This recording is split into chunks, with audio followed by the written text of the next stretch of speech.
আসসালামু আলাইকুম রহমতুল্লাহ বারকাতু সাহেব। ওয়ালাইকুম আসসালাম রহমতুল্লাহ বরকাত। জি, পশ্চিমবঙ্গের কোচবিহার ডিস্ট্রিক্ট থেকে বলতেছি। বলেন।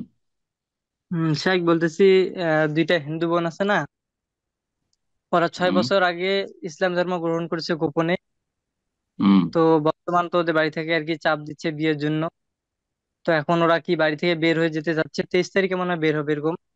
বের হয়ে যাবে কোথায় সেটাও আর কি জানে না। এখন ভাবতেছে অনেক বিপদ হবে, পুলিশ টুলিশ ধরবে, কোথায় কি করবে। তো বলতেছে অভিভাবক ছাড়া কি এখন বিয়ে করে নিতে পারবে? আল্লাহ অন্য হেফাজত করুক।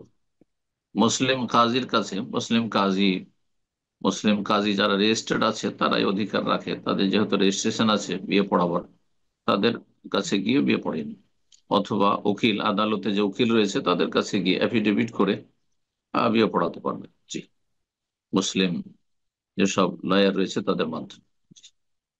যেহেতু ন্যায্য অধিকার রয়েছে, ধর্ম চয়েস করার অধিকার রয়েছে সংবিধানে, সুতরাং এই ক্ষেত্রে আইনে যতটা বৈধতা আছে সেই হিসাবে করবে। আর শরীয়তের বিধান হচ্ছে যে যার কোনো ওলি নেই তার ওলিফা সুলতান ওলি মাল্লা ওলি আল্লাহ।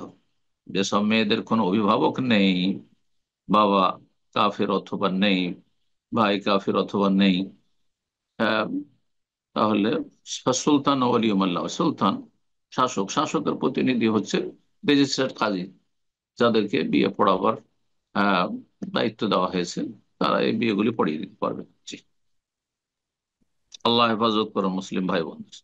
আসসালামু জি আলাইকুম রহমতুল্লাহ। ওয়ালাইকুম আসসালাম রহমতুল্লাহ বরকাত। জি, জি শেখ, বাংলাদেশ দিনাজপুর জেলা থেকে বলছিলাম। বলেন প্রশ্ন।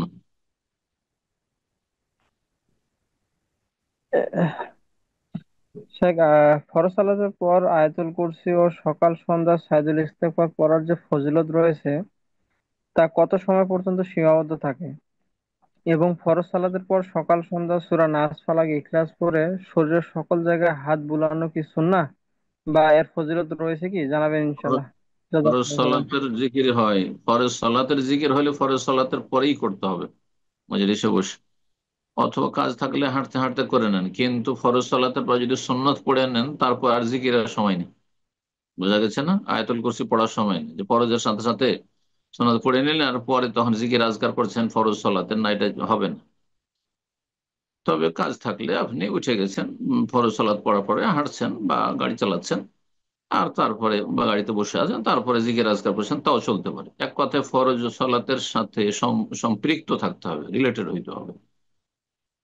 আর কি প্রশ্ন করছিলেন একরম ভাই, আরেকটি বিষয় যে জি, সূরা নাস ফালাক পড়ার পরে যে ফু দিয়ে সূরা হাত নামাজ বুলাইলে। ফালাত পড়ার জি। পরে যে গোটা শরীরে হাত ফেরা নামাজের পরে, এটা বিদাত। এটি বিদাত।